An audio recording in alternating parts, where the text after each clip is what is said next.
L'ascension d'un empereur, Dessalines et la naissance d'Haïti. Jean-Jacques Dessalines, un nom qui résonne à travers les âges.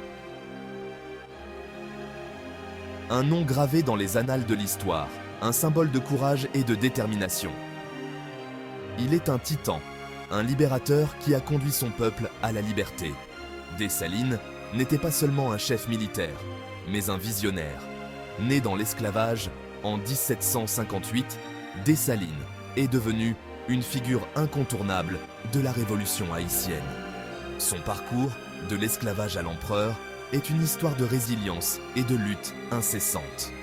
Cette révolution n'était pas une simple révolte, c'était un bouleversement de l'ordre mondial. Elle a redéfini les notions de liberté et d'égalité. Imaginez un monde où des Africains réduits en esclavage ont osé défier leurs oppresseurs, se battre pour leur liberté. C'était une époque où l'espoir et le désespoir se mêlaient, où chaque bataille était une question de vie ou de mort. Dessalines, aux côtés de Toussaint Louverture, a lutté sans relâche contre les forces coloniales. Leur alliance était une force redoutable, unissant leurs talents et leur détermination pour un objectif commun. Ils se sont battus pour la liberté, pour l'égalité, pour l'âme même d'Haïti.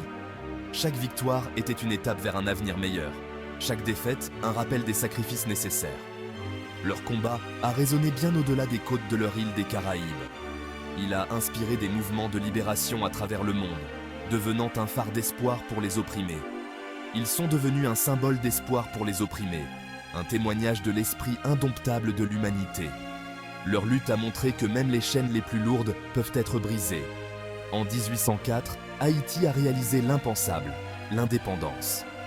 Cette déclaration a résonné comme un coup de tonnerre, annonçant la naissance d'une nouvelle ère. Cette victoire, durement acquise et trempée dans le sang des révolutionnaires, a marqué un tournant dans l'histoire. Elle a montré au monde que la liberté était un droit inaliénable, non un privilège accordé. Elle a brisé les chaînes de l'esclavage et du colonialisme, annonçant la naissance de la première république noire indépendante. Haïti est devenu un symbole de résistance et de triomphe contre l'oppression. À la tête de cette nouvelle nation se tenait Dessalines, couronné empereur Jacques Ier. Son couronnement était plus qu'un simple acte symbolique. C'était une affirmation de la souveraineté et de la dignité retrouvée. Son règne, bien que de courte durée, a été marqué par un engagement indéfectible envers la souveraineté d'Haïti. Il a travaillé sans relâche pour consolider les gains de la Révolution et protéger son peuple. Il comprenait la fragilité de leur liberté retrouvée, la menace omniprésente des puissances étrangères cherchant à reconquérir leurs colonies perdues. Chaque jour de son règne était une lutte pour maintenir cette liberté chèrement acquise. Dessalines a gouverné d'une main de fer, déterminé à sauvegarder l'indépendance d'Haïti à tout prix. Sa détermination et son leadership ont laissé une empreinte indélébile sur l'histoire de son pays et du monde. Une nation divisée, graine de mécontentement dans une Haïti nouvellement indépendante. La naissance d'Haïti a été un événement capital, un triomphe contre vents et marées. Cependant, la jeune nation, encore meurtrie par les blessures de la Révolution, était loin d'être unie. Des divisions internes, qui couvaient sous la surface, menacèrent de réduire à néant l'indépendance chèrement acquise. Dessalines, l'empereur qui les avait conduits à la liberté, était une figure controversée. Son règne, bien que décisif, était souvent perçu comme autoritaire. Il exigeait une loyauté absolue et traitait sans pitié toute menace perçue envers son autorité. Cette approche, bien qu'efficace pour consolider le pouvoir, a aliéné de nombreuses personnes en Haïti. Le tissu social de la société haïtienne était complexe, marqué par des divisions profondes entre les anciens esclaves africains et les gens de couleur libre. Ces groupes, unis dans leur lutte pour la liberté, étaient maintenant aux prises avec les défis de la gouvernance d'une nouvelle nation. Leur vision pour l'avenir d'Haïti divergeait souvent, ce qui a conduit à des tensions et à la méfiance. Les difficultés économiques auxquelles la jeune nation était confrontée ont jeté de l'huile sur le feu.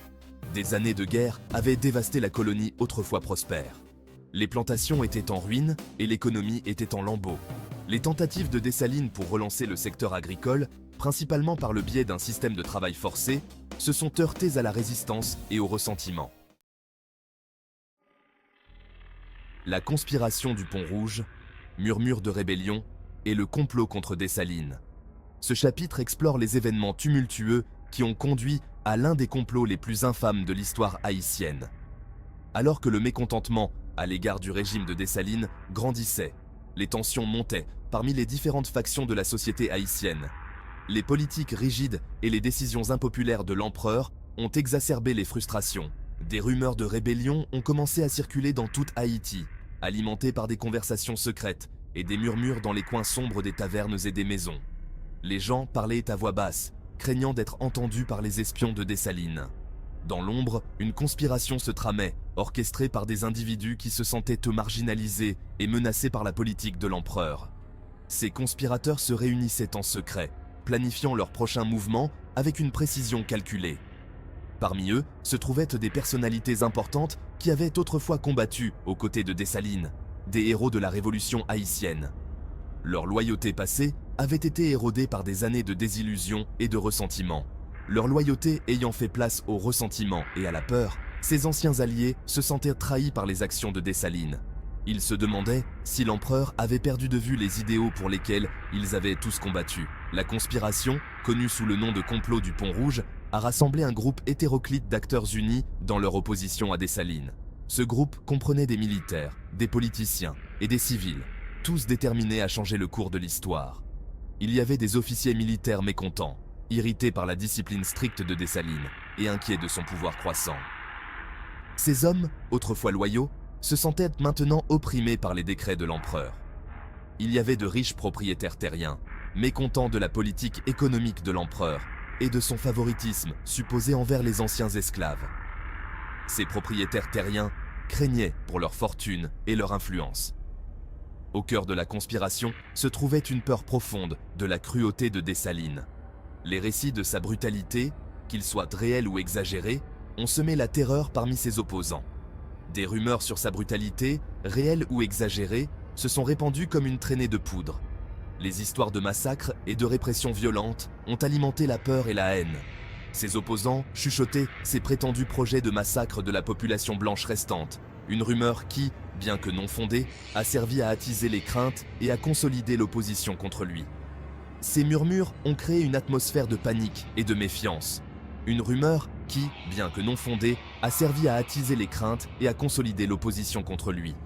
Les gens réagissaient avec horreur et indignation, renforçant leur détermination à agir contre Dessalines. Les conspirateurs ont comploté en secret, leur plan voilé de mystère et alimenté par un puissant mélange d'ambition, de ressentiment et de peur. Ils se réunissaient dans des lieux cachés, loin des regards indiscrets, pour élaborer leur stratégie. Ils comprenaient les risques encourus. L'échec signifierait une mort certaine. Pourtant, ils étaient prêts à tout sacrifier pour leur cause, convaincus que l'avenir d'Haïti dépendait de leur succès. Pourtant, ils étaient animés par la conviction que l'avenir d'Haïti et leurs propres intérêts passaient par l'élimination de Jean-Jacques Dessalines. Leur détermination était inébranlable et ils étaient prêts à risquer leur vie pour ce qu'ils croyaient être un avenir meilleur pour leur pays. Les Ides d'octobre, l'assassinat de Jean-Jacques Dessalines. Le 17 octobre 1806, Dessalines, ignorant le complot fomenté contre lui, se rendit dans la ville de Jacmel, au sud du pays. Il était loin de se douter que ce voyage serait son dernier. Il cherchait à mater les troubles et à affirmer son autorité sur une région de plus en plus réfractaire à son autorité. Les tensions montaient et les murmures de rébellion se faisaient de plus en plus forts. Il voyageait avec une petite escorte, preuve de sa foi inébranlable en sa propre invincibilité. Dessalines croyait fermement en sa capacité à surmonter toute opposition, comme il l'avait fait tant de fois auparavant. Il avait tenu tête aux armées françaises et en était sorti victorieux. Quelle menace quelques citoyens mécontents pouvaient-ils bien représenter? Pour lui, ces troubles n'étaient qu'une autre épreuve à surmonter. Alors que le cortège de Dessalines approchait du Pont Rouge, un pont situé au nord de Port-au-Prince, les conspirateurs sont passés à l'action. Ils avaient soigneusement planifié leur embuscade, attendant le moment parfait pour frapper. Des coups de feu ont retenti, déchirant l'air et envoyant un message effrayant à travers la campagne haïtienne. Les balles sifflaient et la confusion régnait. L'empereur, pris au dépourvu et en infériorité numérique, s'est défendu avec la férocité qui le caractérisait, mais ce fut un dernier combat futile. Malgré son courage et sa détermination, Il ne pouvait échapper à son destin. Les détails de la mort de Dessalines restent entourés de mystères et de controverses. Les récits varient, et la vérité semble se perdre dans les méandres de l'histoire. Selon certains récits, il serait mort sous une pluie de balles, fauché par les armes de ses anciens camarades.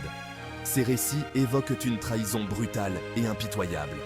D'autres suggèrent qu'il a été traîné hors de son carrosse et taillé en pièces, son corps mutilé par une foule animée par la colère et le ressentiment. Cette version de l'histoire parle d'une rage collective, incontrôlable. Quelles que soient les circonstances exactes, une chose est certaine. Jean-Jacques Dessalines, l'empereur qui avait libéré Haïti des chaînes de l'esclavage, gisait mort au Pont Rouge. Sa mort marquait la fin d'une ère et le début d'une période d'incertitude. Son assassinat a marqué la fin brutale d'un règne tumultueux et a plongé la jeune nation dans le chaos et l'incertitude. La mort de Dessalines a laissé un vide de pouvoir et Haïti a dû naviguer dans des eaux troubles pour trouver sa voie. Merci d'avoir regardé cette vidéo. Si vous avez aimé découvrir l'univers de Chanel avec nous, n'oubliez pas de laisser un petit pouce bleu et de vous abonner à la chaîne pour ne rien manquer de nos prochaines aventures. Nous adorons lire vos commentaires, alors partagez vos pensées et vos impressions sur cette vidéo ou vos expériences avec les produits Chanel dans la section des commentaires ci-dessous. Votre avis